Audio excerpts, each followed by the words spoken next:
Assalamualaikum warahmatullahi wabarakatuh. Perkenalkan, nama saya Neri Fitriani Saiful, NPM 17541811007.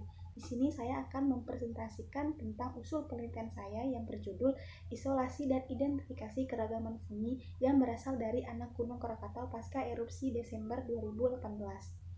Latar belakang dari penelitian ini adalah pada tanggal 22 Desember Gunung Anak Krakatau terjadi erupsi yang sangat besar. Nah, gunung ini menurut National Geographic Indonesia, erupsi Gunung Anak Krakatau mengeluarkan material vulkanik yaitu lahar panas dan abu vulkanik dengan ketebalan abu vulkanik hingga 20 cm sehingga membuat volume Gunung Anak Krakatau menjadi landai dari 338 meter menjadi 110 meter. Kandungan yang dikeluarkan dari abu vulkanik ini berupa kandungan mineral seperti besi, aluminium, kalsium, sodium, potasium, fosfor, sulfur, magnesium, hingga silika yang semuanya digunakan oleh mikroorganisme untuk membantunya dalam aktivitasnya dalam pembentukan tanah. Sehingga dilakukanlah penelitian ini untuk membuktikan apakah erupsi pada 22 Desember 2018 apakah sudah ada mikroorganisme apa belum. Rumusan masalah dari penelitian ini yaitu pertama, 1. Apakah ada mikroorganisme yang tumbuh pada tetra Gunung Anak Krakatau yang diisolasi? 2. Bagaimana populasi fungi pada tetra Gunung Anak Krakatau yang diisolasi? 3. Bagaimana bentuk dan ukuran fungi yang tumbuh pada media isolasi?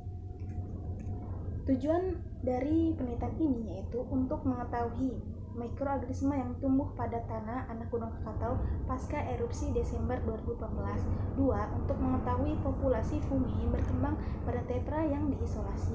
Yang ketiga, untuk mengetahui bentuk dan ukuran fungi yang berkembang pada media isolasi. Nah, kerangka pemikiran dari penelitian ini yaitu erupsi Gunung Anak Krakatau kan terjadi pada Desember 2018 yang mengeluarkan abu vulkanik, dan abu vulkanik ini kan mengandung banyak kandungan mineral yang dibutuhkan oleh mikroorganisme. Nah, kandungan mineral ini dapat mempengaruhi kesuburan tanah dan sifat biologi tanah. Nah, lalu dilakukanlah pengambilan sampel tetra dengan membuat 4 titik profil tanah. Nah, titiknya yaitu profil pertama yaitu terdiri dari 5 lapisan. Profil kedua yaitu terdiri dari 6 lapisan, profil ketiga itu terdiri dari 4 lapisan, kemudian profil keempat itu terdiri dari 4 lapisan. Nah, selalu dilakukanlah isolasi pada semua sampel yang diambil.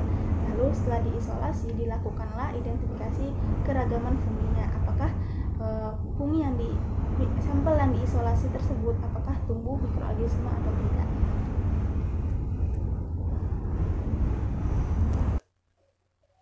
Di dalam identifikasi keragaman fungi itu dilakukan 3 tahapan. Pertama adalah isolasi, lalu kemudian peremajaan, yang ketiga yaitu baru kita bisa mengamati mikroorganisme yang tumbuh. Namun, sebelum melakukan 3 tahapan tersebut, kita harus membuat media-media pendukung dalam identifikasi fungi tersebut. Yang pertama yaitu kita harus membuat larutan fisiologis NaCl.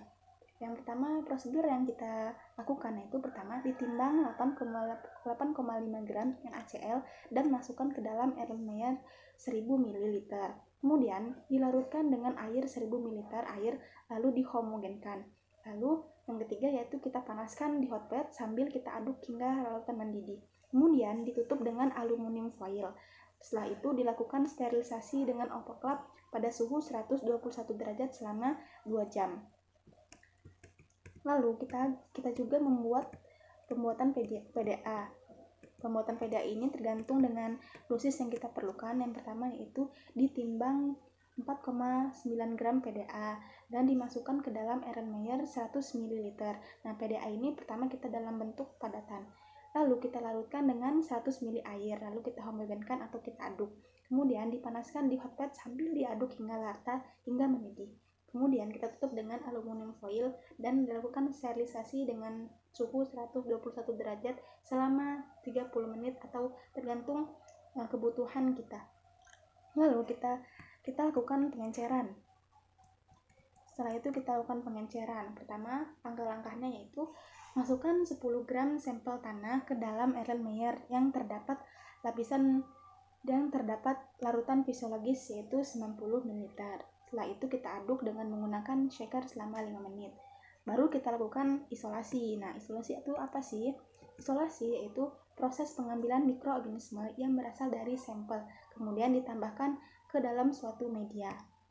Sampelnya itu adalah sampel yang setelah kita ambil. Langkah-langkah dalam melakukan isolasi yang pertama adalah ambil 1 ml sampel tanah yang sudah diencerkan pada larutan fisiologi 90 ml. Kemudian, masukkan ke dalam tabung reaksi yang berisi larutan fisiologi sebanyak 9 ml. Lalu, aduk hingga homogen pengenceran. Pengencerannya itu dari 10,10 pangkat min 2. Setelah itu, kita ambil lagi 1 ml pada pengenceran 10 pangkat min 2, lalu kita aduk lagi, begitu seterusnya sampai pengenceran 10 min 5. Setelah itu baru kita menggunakan mikropipet, ambil 0,1 ml sampel pada pengenceran 10 pangkat min 3, 10 pangkat min 4, dan 10 pangkat min 5. Masukkan ke dalam cawan petri yang sudah berisi media PDA. Kemudian kita lakukan penyebaran dengan batang penyebar. Sebar larutan tersebut pada media hingga terasa kasat. Kemudian kita inkubasi selama 3-5 hari. Lalu kita amati hasilnya. Kemudian setelah dilakukan isolasi, yaitu dilakukan peremajaan. Peremajaan ini yaitu dengan cara mengambil mikroba dari hasil isolasi, kemudian ditumbuhkan ke media baru secara goresan maupun tusukan pada media cair atau media padat. Kemudian baru setelah dilakukan peremajaan, baru kita lakukan pengamatan mikroorganisme. Apakah mikroorganisme tumbuh atau tidak? Setelah itu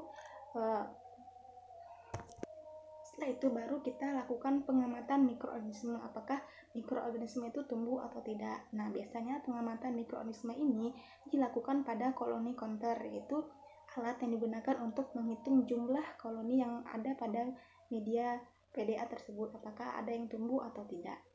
Setelah itu baru kita dapat mengetahui apakah fungi itu tumbuh pada media atau tidak.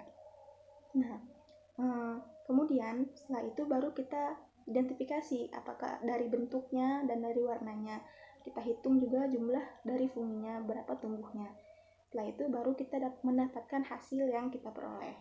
Itu saja dari saya. Terima kasih. Mohon maaf apabila ada kesalahan, lebih dan kurangnya mohon dimaafkan, dan pada Allah saya mohon ampun.